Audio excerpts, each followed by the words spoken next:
Good afternoon from the KUOW newsroom. This is Seattle Now. I'm Paige Browning with a roundup of today's top stories. It's Thursday, April 2nd. Starting with some bummer economic news, unemployment in Washington hit 5% in January, its highest rate since 2021. That's according to the latest data from the state's Employment Security Department. Monica Nicholsberg has more. Washington's unemployment was higher than the national rate of 4.3% in January. The year also started with mass layoffs across Washington's tech industry. Those layoffs have continued at a slower trickle, most recently from Oracle and Meta.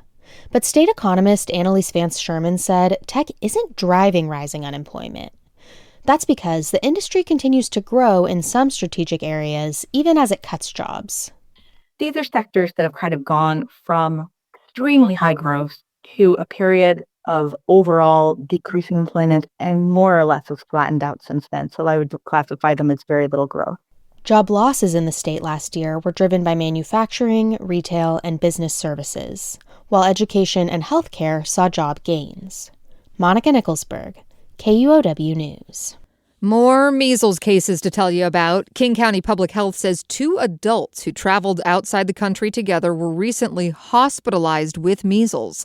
Officials say they visited a number of medical centers in Bellevue and Seattle and 2 Kirkland restaurants while they were contagious between March 21st and March 30th. Health officials are urging people to get vaccinated. These bring the statewide case total this year to 31.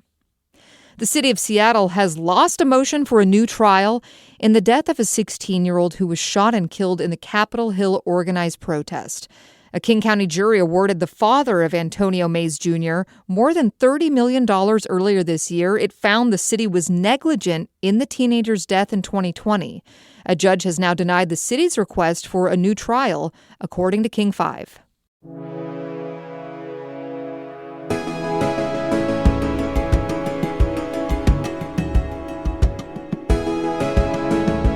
The Army Corps of Engineers is raising the level of Lake Washington and Lake Union in Seattle. The Army Corps does this every spring, but this year it's different. John Ryan reports. Low snowpack in the Cascades has officials wanting to fill the urban lakes up to their full levels earlier than usual. They want to make sure there's enough water supply for summer navigation by boats and by migrating salmon. The Corps is warning boaters and shoreline property owners to be ready for the lakes to rise about 2 feet in April. Water levels are controlled by operation of the Ballard Locks near Puget Sound. Following an exceptionally warm winter, snowpack in the central Washington Cascades is currently half of normal levels for early April. John Ryan, KUOW News. Applause erupted from the crowd at the Museum of Flight in Tukwila when the Artemis II successfully launched last night. It's the first time in more than half a century that humans have headed for the moon. Joshua McNichols was there. People held their breaths as the NASA engineers did their final safety check. And then when the ship safely escaped the Earth's atmosphere, they cheered. The crowd was filled with people who work on rockets, like someone I met from L3 Harris in Redmond. She worked on the system that returns astronauts to Earth early if there's some kind of emergency. And school kids were there with their science classes. And then there were people who love Star Trek and said this launch embodies what the show stood for. I asked what that means. The answer? Technological triumphs like this come from cooperation rather than conflict. Finished in, we see the same, and we have a beautiful moonrise. We're headed right at it. Joshua McNichols, KUOW News. Meanwhile, Redmond-made hardware is helping power the Artemis II rocket, but some Redmond-made software caused some issues this morning. The crew reported problems with Microsoft Outlook. Online news site Engadget reported the crew called Houston for IT support. So with your Go, we can remote in and take a look directly.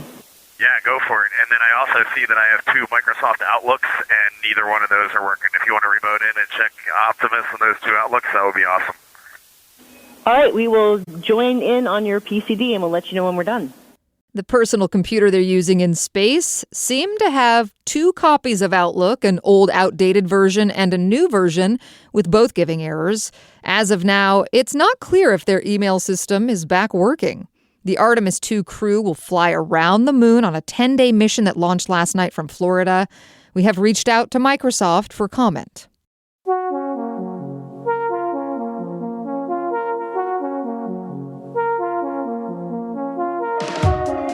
Seattle Mayor Katie Wilson is bullish on light rail expansion. At a town hall event last night, she said Sound Transit could break ground on the West Seattle extension as early as this year. King 5 reports Wilson said the West Seattle line will no longer include the Avalon station, one of 3 that had been planned. Ditching that station would save about $2.6 billion. Wilson's remarks come after recent warnings from Sound Transit that a $35 billion shortfall could slow light rail expansion. The final design still needs approval from Sound Transit's board. A federal appeals court has denied a request from dozens of families to reopen a criminal case against Boeing. The families lost loved ones in 2 fatal 737 MAX crashes more than 7 years ago.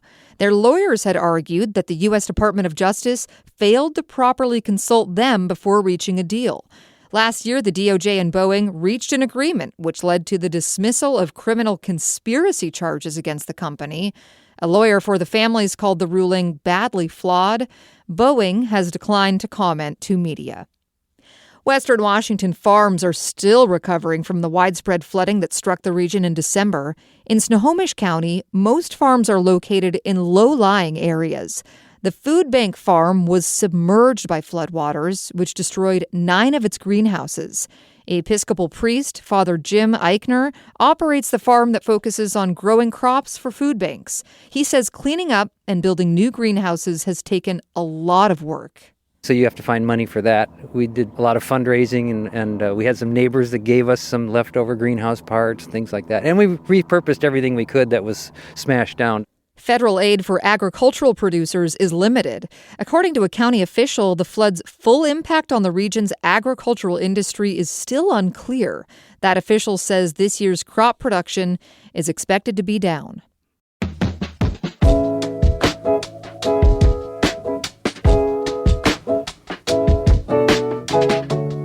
Naming ideas are coming together for a now nameless park in Seattle's South Park neighborhood. Formerly named after the late labor leader Cesar Chavez, the city is looking for a new title in the wake of allegations against him. One possibility is Dolores Huerta Park, a labor leader who co-founded the United Farm Workers. It's proposed by City Council member Alexis Mercedes Rink, according to Axios Seattle, but anyone can suggest a name for the park through April 14th. And finally today, we've got some grocery store news. A new PCC location that's been delayed for years is finally coming to Madison Valley. Gardeners and gift buyers will know this site as the location of the former City People's Garden store. The Capitol Hill blog reports that permits have been filed to construct a 25,000 square foot grocery store. It's part of a 6-story development that also includes 82 apartments. Next time on Seattle Now, it's Casual Friday, with some bad news for couples in Pierce County where hundreds of lovelocks were cut off of a bridge in Gig Harbor. Does this mean the couples have to break up now? Yes. Is it a curse now? It's the law. That's like a subsection of the ordinance. When the lock is cut off, they have to break up. Sorry. Hear that and more tomorrow morning. That's all for today from the KUOW newsroom in Seattle. Our producer is Andy Hurst, and I'm Paige Browning. Seattle Now and KUOW are members of the NPR network. See ya.